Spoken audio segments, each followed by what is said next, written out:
Recently, I've been seeing a lot of videos regarding overconsumption in book spaces and how TikTok has yassified reading or how purchasing physical books is not sustainable for the average person. And it's that last point I actually want to discuss. More specifically, I want to discuss the sustainability of book buying, book reading, book collecting, and essentially all things books. Now, to get biases out of the way, I'm obviously a book YouTuber. I make book content. You're watching this on my book channel. And I mean, I have partaken in a book haul video or two, including a really large one. And I read a ridiculous amount and talk about it, right? According to these other YouTubers, I am a part of the problem. And I fully admit that. My lifestyle is not for everyone, and it's not supposed to be. But I have a bias, and therefore I need to mention that before I go into defending why some of these things are okay. And I also have some qualifications to defend it. I'm not just a book YouTuber. I am pursuing my master's in sustainability. It's sustainability referring to more business aspects. However, the whole point of sustainability and getting a master's in sustainability is the ability to apply it to other niches. So while my education has been more business centered, I do regularly have to apply it to me as a person, to my classmates, to my local man. I've read a lot of literature regarding sustainability and sustainable actions, which makes me a little more qualified to discuss why book reading is or isn't sustainable, right? So there's my biases, there's my qualifications. We've gotten that out of the way. Now, I'm going to assume most of you have not been taking sustainable courses for a master's program. If for some reason you have, you can go ahead and skip forward, but I'm going to assume that you are not familiar with things like the triple bottom line and other sustainable ideas that are taught in classes. However, it is likely that you're familiar with the notion of environmental sustainability because most people are. It's automatically what's thought about when discussing sustainability because that's what reduce, reuse, recycle is referring to. It's referring to being environmentally sustainable. That's the thing, is that sustainability is not just about our environment. As I mentioned, the triple bottom line, that's what sustainability is. It is 3 branches. It is environmental, as I've already mentioned, economical, and socially. More specifically, our planet, our economy, and the people on our planet.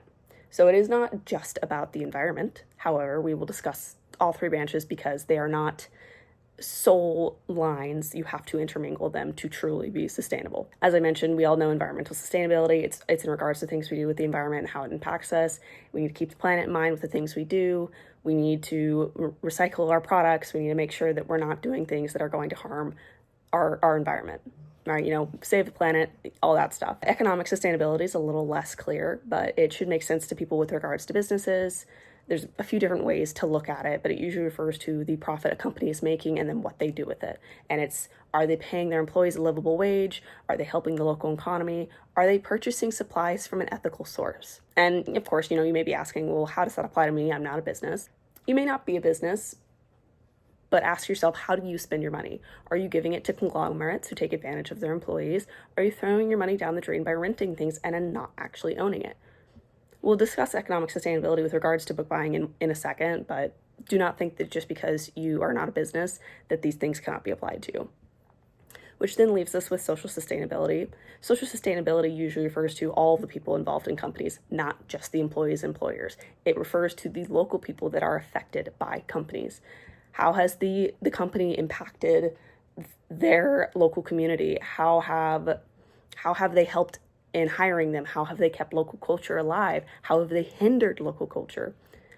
Are the little voices being promoted or silenced? Social sustainability deals with all of those aspects. Once again, applicable to the average person. What are you doing for your community? Are you purchasing locally? Do your habits aid to the livelihoods of the people in your community? So that's the triple bottom line, right? That's a quick and dirty definition of the triple bottom line. That's the 3 branches of sustainability. Congrats, you now know, right?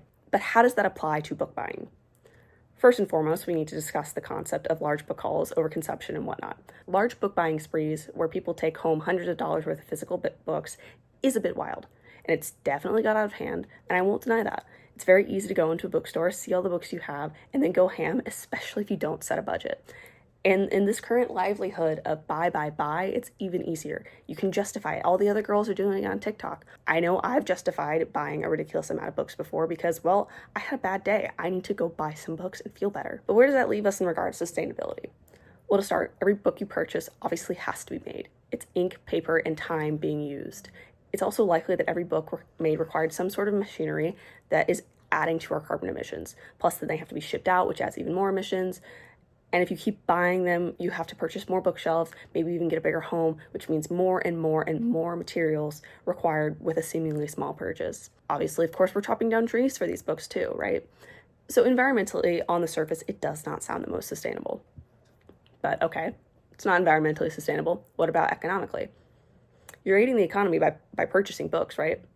And yeah, you are, however, most people are purchasing books from big corporations like Barnes & Noble and Amazon, which doesn't aid your local economy that much. Big box stores usually run out smaller stores, and there's no getting around that. That's bad.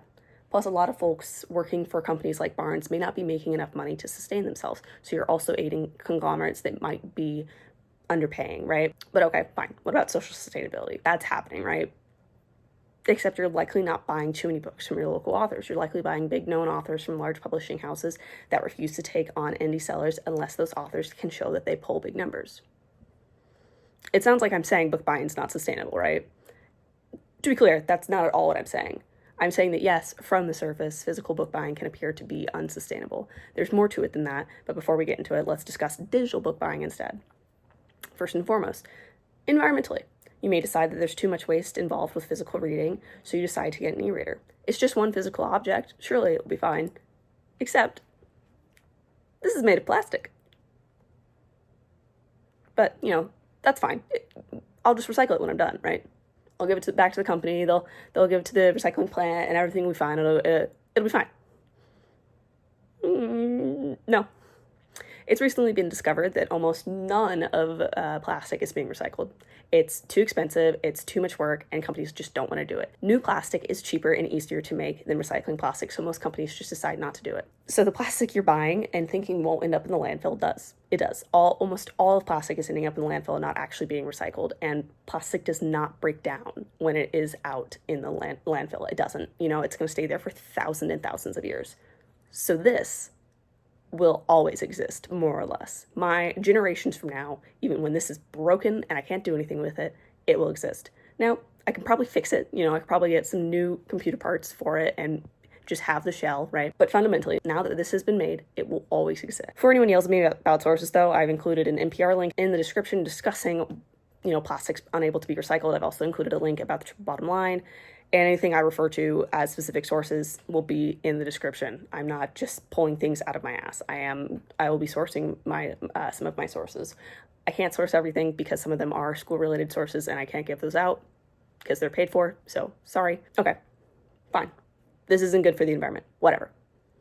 What about the economy, right? Authors tend to receive more on ebook percentages, like royalty-wise, than printing. And I can say that from experience. I have my own book published both printing and ebook, and I receive 60% of royalties on my ebooks versus for physical books, I have to take out the printing cost as well. So they take the printing cost out and then they give me my royalties. So my books are, I think, priced at like 15 and 7, maybe something like that.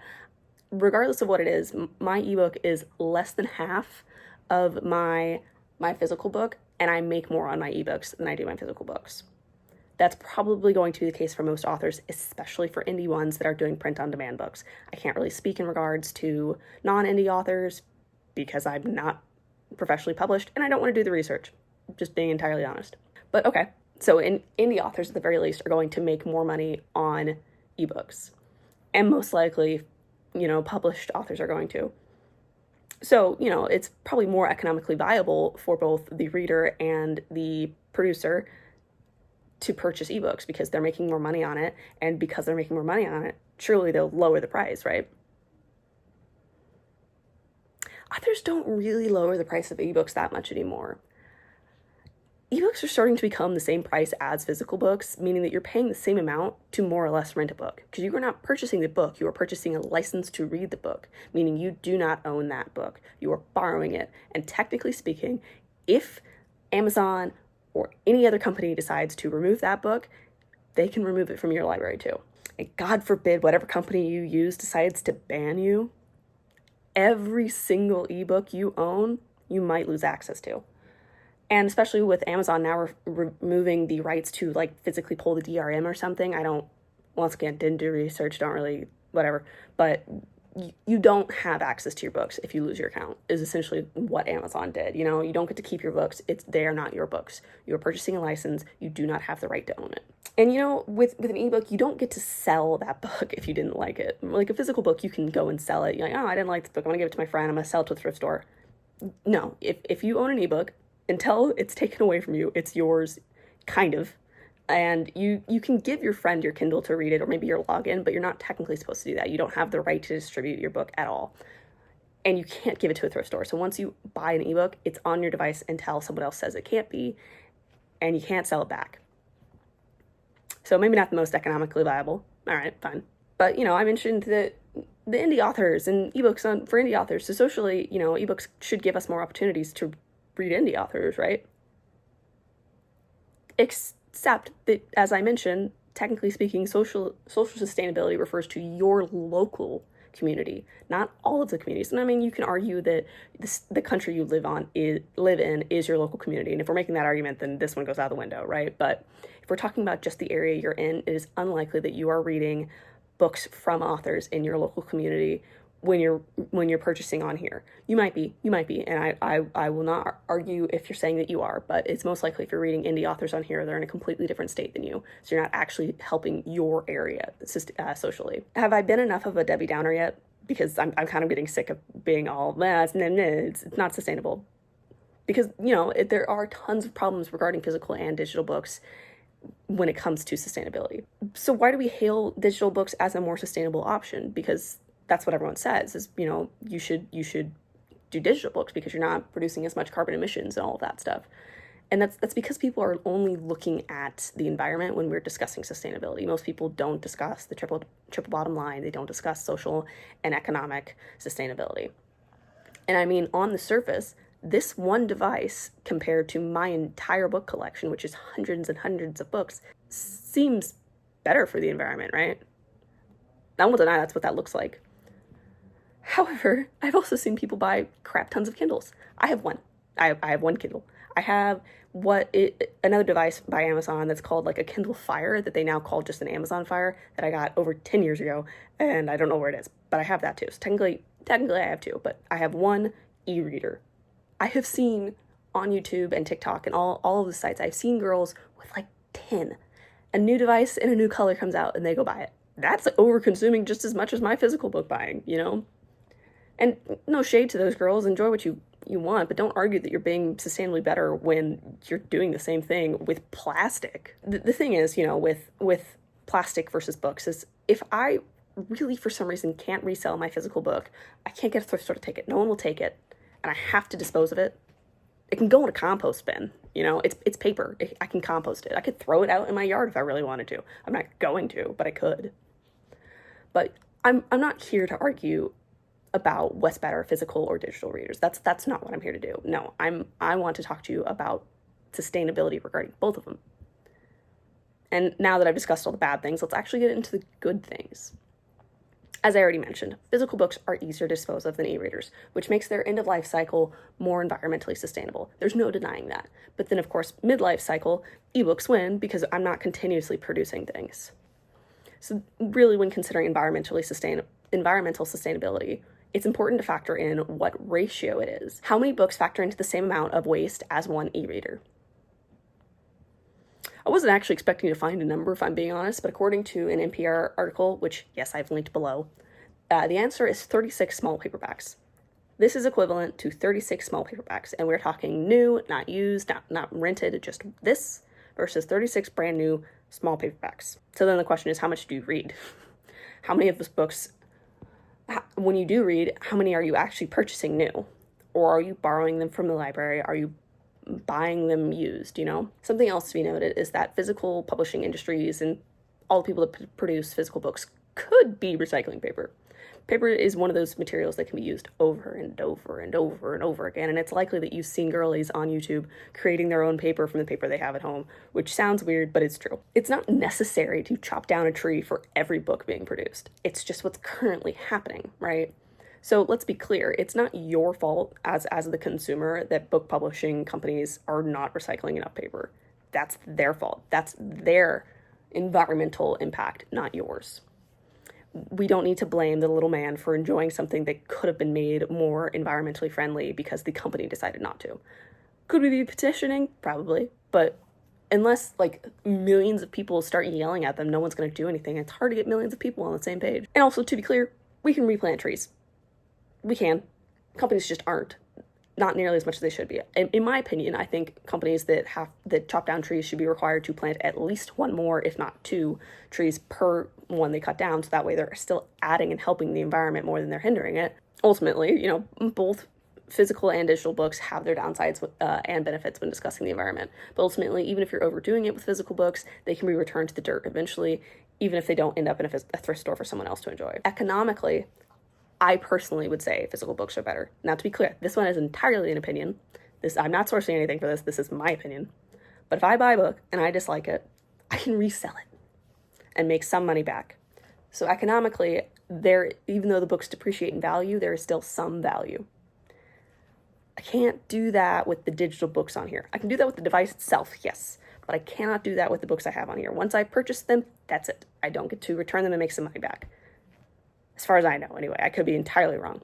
And, you know, there is the argument to be made that obviously digital books are usually cheaper. They're going up in prices, but I mean, $11 is still cheaper than $15, right?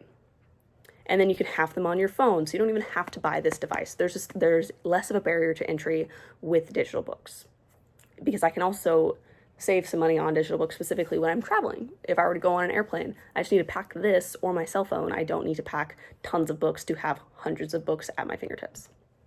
So, you know, in that regard, I personally prefer physical books. However, economically, there are plenty of viable options for devices like this. Socially, physical books are going to help your local community more, even if you are buying from those big box stores that I shit on a few minutes ago, because keeping those doors open in areas where there aren't other bookstores means keeping jobs for people, right? Even if they aren't paying people that well, if someone has a job and they can't afford to lose it because our job economy is kind of awful right now, even if they're not getting paid the best, the argument isn't to then get rid of the job, it's to try to make that job pay more, obviously. So by continuously buying at those shops, you're still keeping them in business, still keeping people's jobs. So you're in a way helping your local community, even if it is through big box stores. Obviously, then you can also buy at thrift stores and smaller bookstores, which then helps the actual local community more than it helps big box chains.